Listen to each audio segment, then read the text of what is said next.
This is one of the strangest ones I've ever started talking about. You know, some of my frustrations I've realised, especially over the last decade, have been about feelings, yeah? But not in the way that I thought. Now that life has truly made me understand what darker feelings are, I've realised that, looking back, especially over this last 10 years, a lot of my frustration was thinking, I feel nothing. I don't feel anything. And it's really hard to put into words just what that means. It's like, you know, it took time, as I've discovered it does with a lot of fathers, but the night I first ever held my daughter in my arms, I thought, what am I meant to be feeling here? You know, as everybody tells you that you're overwhelmed with the centre of your universe being created and it being there in front of you, made flesh. And it took time. It took time for me to understand my relationship and my love for my daughter. You know, I had strong feelings from the outset, but nothing of what I was told to expect from life.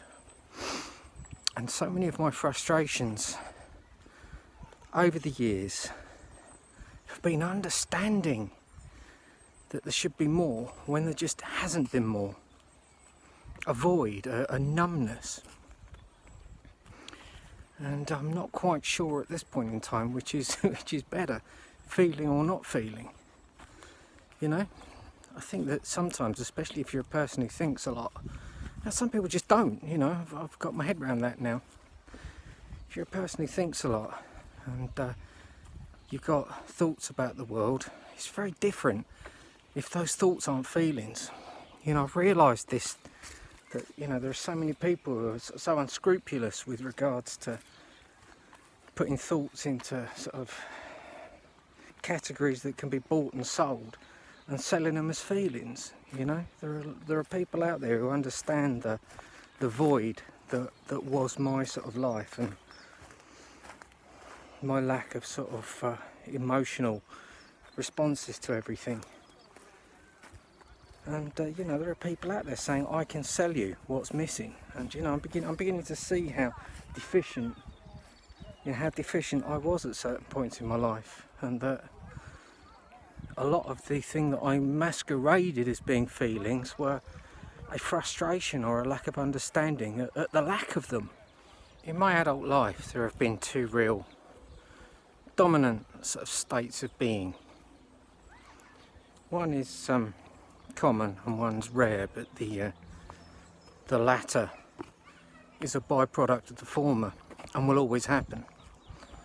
And I see them as sort of one and the same thing, really, just the same energy manifested in a differing form. But those two states are simmering, silent, angry, all-consuming intolerance of situations that I smile and indeed sometimes even bluff my way through with such convincing bullshit that I'm in fact close to or empathic to or understanding of a situation. Ultimately, when the reality shines through, there is so much that I have created within the situation that adds to the deception and the ultimate outcome, which is an explosion. It is silently, as anybody who's preparing a firework display, you know, it's just exactly the same principle. You're silently putting things that are absolutely harmless in their current state all together. You're racking them up, putting them in a order that has a sort of terminal reality to it with where it's going, and that is one day the blue touch paper will be lit and the display will start. And it's one thing that working out about myself is that I'm like that. I spend my whole life putting together powder kegs of lethal explosives, and each and every time I think I'll be able to deal with this, not dealing with things as and when they go. As I've said, if I in life reacted to every situation and just said, no, this can't be this way, I would literally never shut up. I'm already completely unpopular, so I don't know why I'm concerned, but I can't alter my sort of psychological makeup. I am who I am. And yeah, I stack everything passively and seemingly in good nature sometimes. I stack it all together, all those powder kegs of lethal explosives, and know one day, I can see it from the moment we first walk in the front door together with me and that given personal situation, one day the illusion of this being passive is going to end and I'm going to explode. I think now, looking back, at the age of just 7 years old, somebody very close to me died, my mother's mother, my grandmother. And things were very different then. You weren't counselled, you weren't looked after, just got on with life. And you know, there are other people when there's a bereavement in a family. You know, my mum herself was only in her early mid-30s. It devastated her. And I honestly think that that event somehow kind of robbed me of so much of my ability to express things and even to be able to open up to things. But as I've found, much to my sort of detriment as I got older, that a lot of people, and this is why I'm so insistent on this with regards to other people who spot the holes in other people's souls, is that people mistake wordy people, and I'm one of them, for people who care. You know, there's the whole concept of the sort of fine art savant, isn't there, and the high art savants, or you know, people who can recite entire works of Shakespeare and seemingly had little or nothing to do with it before. You know, it's they can recreate art faultlessly.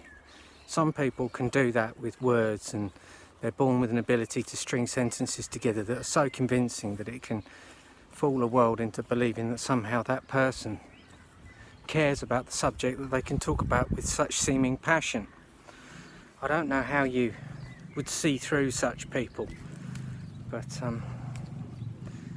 they are there, and I think that if anything in my life, I've definitely, you know, abused my wordiness at times, but I've also suffered from the point of view of people thinking that I'm a whole lot more sorted. You know, I've had this conversation with my doctor in light of having quite deep kind of psychological issues, and you know, I've said that a lot of people mistake my wordiness for coping, and whereas one guy will say I don't feel good, you know, I'll put it in, you know, some flighty 20 paragraph statement, but it ultimately means the same thing. I just don't feel very good. You know, it's a blessing on the one hand to be able to articulate yourself, and it's a nightmare on others. But you know, I think that I've never been purposely deceptive to people or abusive. I just think that at a certain point in my life I didn't get certain nutrients that I kind of needed, and I shut myself down at an age where you don't realise you're doing such things. 7 years old, you're not going to have a really sort of big grasp on your own personal psychology or that of anyone else's, but that's what I'm sort of coming to the conclusion of at this point in my life, that time in 1977 going into 1978, I just made a sort of subconscious decision and just shut down. And I think it's only in the last 2 years, ironically, since such tragedy has befallen people around me. I'm not going to say me, because it's not all about me, you know. It's about the people who the tragedy occurred to. You know, I'd never want to sort of rob people of that. I never want to sort of hijack the situation. And I'm just beginning to realise, in light of what's happening, that it somehow broke the cocoon of those years of hiding, and I couldn't hide anymore, and a whole deluge of issues have washed over me that I'd hidden for the best part of 40 years. And you know, it's a thought. I'm not saying that what I'm saying is a correct kind of diagnosis of what and who I am and why I'm like I am at this point in time, but I need to get past this point in my life, and a lot of reflection is required. and I know myself pretty well. For that I'm very grateful. I'm very grateful for a very solitary half a decade that came my way from 2015 to this year. I'm very glad of the solitude that a lot of that time afforded me, because I think that I've had no one to sort of cling to and find solace in. There is a reason I've had to deal with this especially this last 9 months. There's a reason why I have dealt with it alone. It's because I needed to face it alone. And I share all this in good intent, with the hope that somebody who's further back along a very similar path to that of my own maybe comes across all this one day, and it helps them through a time, or at least spurs them into a moment of starting to understand, or even looking back and thinking I wasn't the only one, you know. There's very little benevolence in me, but I'm beginning to realise it's a reality that is a work in progress, and something which is changing in me, that I definitely do feel. A lot of things that I was blocking out for so many years are coming to the surface now, and I'm a much better person for it. But then again, that's not for me to judge or talk about. Take it easy.